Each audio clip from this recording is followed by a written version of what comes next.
Hi, welcome to Sai சமையல். இன்றைக்கி நம்ம என்ன பார்க்க போகிறோம்னு சொன்னால் பால் பாயாசம். இன்றைக்கி சங்கடகர சதுர்த்தின்றதுனால நாங்கள் கோயிலில் பூஜை பண்ண போகிறோம். ஸோ அதுக்காக வந்து பிரசாதத்துக்காக பால் பாயாசம் ப்ரிப்பேர் பண்ண போகிறேன். இது என்னோடய ஃபர்ஸ்ட் வீடியோ.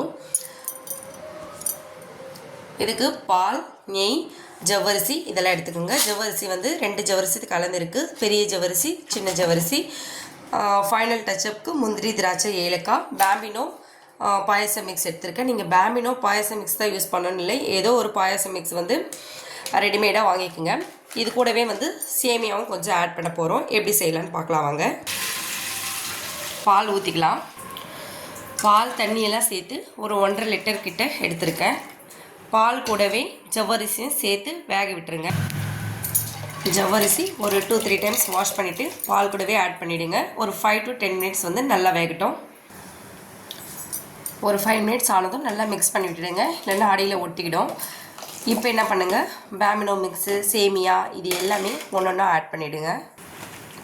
இப்போ வந்து பாயாசம் மிக்ஸ் வந்து ஆட் பண்ணுறேன். நான் வந்து ஒரு 2 லிட்டர் கிட்ட தண்ணி எடுத்திருக்கேன். ஸோ அப்போ தான் வந்து ஏன்னா இதெல்லாம் வெந்து வர்றதுக்கு கரெக்டாக இருக்கும். சேமியா கொஞ்சமாக ஆட் பண்ணிவிடுங்க. ஆட் பண்ணிவிட்டு நல்லா மிக்ஸ் பண்ணி விட்டுருங்க. இது எல்லாமே சேர்ந்து பால், சேமியா எல்லாமே சேர்ந்து நல்லா கொதிக்கிட்டோம். எல்லாமே சேர்ந்து கொதிக்கும் போது எல்லாமே வெந்துடும், பாலும் நல்லா பாயில் ஆகிடும். ஸோ ஒரு 10 மினிட்ஸ் இருக்கட்டும். 10 மினிட்ஸில் வந்து நல்லா வெந்து வந்துடும். பால் நல்லா பொங்கி வருது. இந்த டைமில் நல்லா அப்படி மிக்ஸ் பண்ணி விட்டுட்டே இருங்க. இந்த மாதிரி ஒரு 5 மினிட்ஸ் வந்து இது வந்தால் போதும். நெக்ஸ்ட்டு வந்து சர்க்கரை சேர்த்துக்கலாம். ஃபைனலாக தான் வந்து சர்க்கரை ஆட் பண்ணணும். சர்க்கரை எவ்வளோ சேர்க்கணுன்னு பார்த்தீங்கன்னா, நான் ஒரு 2 லிட்டர் கிட்ட தண்ணி எடுத்திருக்கேன். அதுக்கு நான் வந்து 1 kg சுகர் எடுக்கிறேன். நார்மலாக ஸ்வீட் நல்லாயிருக்கும். உங்களுக்கு அதிகமாக ஸ்வீட் வேணும்னா நிறைய சர்க்கரை ஆட் பண்ணிக்கோங்க. இந்த மாதிரி பொங்கிட்டே இருக்கும், நீங்கள் மிக்ஸ் பண்ணி விட்டுட்டே இருக்கணும். தேவையான அளவு சுகர் ஆட் பண்ணிக்கோங்க. சுகர் ஆட் பண்ணதுக்கப்புறம் நீங்கள் இங்கே தான் இருக்கணும், ஏன்னா வந்து கலக்கிட்டே இருக்கணும். ஏன்னா பொங்கு வந்து ஊற்றிடும். ஸோ இங்கே வந்து மிக்ஸ் பண்ணிகிட்டே இருங்க. 1 kg கொஞ்சம் கம்மியாகவே ஆட் பண்ணியிருக்கேன் சுகரு. இதுவே கரெக்டாக இருக்கும்னு நினைக்கிறேன்.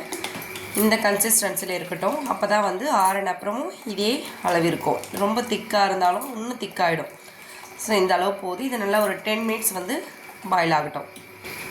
இப்போது இந்த மாதிரி பொங்கி வர டைமில் நல்லா கலந்து விட்டுக்குங்க. இந்த மாதிரி வந்து ஒரு 10 மினிட்ஸ் வந்து ஸ்டவ் ஸ்லோவில் வச்சு 10 மினிட்ஸ் வந்து குக் பண்ணுங்கள். சர்க்கரை ஆட் பண்ணதும் பொங்கிட்டே இருக்கும். நீங்கள் கலந்து விட்டுட்டே இருங்க. இந்த மாதிரி ஒரு 5-10 மினிட்ஸ் கலந்து விட்டிங்களன்னா சரியாக போயிடும். அதுக்கப்புறம் ஒரு சிம்மில் ஸ்லோவில் வச்சு ஒரு 10 மினிட்ஸ் வந்து குக் பண்ணுங்கள். இங்கே பாருங்கள் எப்படி பொங்குது பாருங்கள். இந்த மாதிரி தான் இருக்கும். நீங்கள் மிக்ஸ் பண்ணி விட்டுட்டே இருங்க. ஒரு டீஸ்பூன் நெய் விட்டுக்குங்க. முந்திரி, திராட்சை, ஏலக்காய் எல்லாம் போட்டு ரோஸ்ட் பண்ணிக்கோங்க. ஃபைனலாக முந்திரி, திராட்சை, ஏலக்காய் ரோஸ்ட் பண்ணி பாயாசத்தோடு சேர்த்துருங்க. சேர்த்துட்டு ஒரு 5 மினிட்ஸ் வந்து இது நல்லா குக் ஆகட்டும். ஃபைனலாக பாயாசம் ரெடி ஆகிடும். ஃபைனலாக பால் பாயசம் ரெடி ஆகிடுச்சு.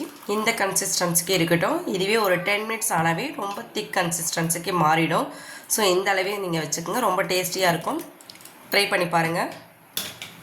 ஃபைனல் டச்சப்பாக நீங்கள் நெய்யில் தேங்காய் துருவல் ரோஸ்ட் பண்ணியும் நீங்கள் போட்டுக்கலாம். அது ஆப்ஷன் தான். உங்களுக்கு வேணும்னா அதையும் போட்டு ஆட் பண்ணிக்கோங்க. Thank you viewers.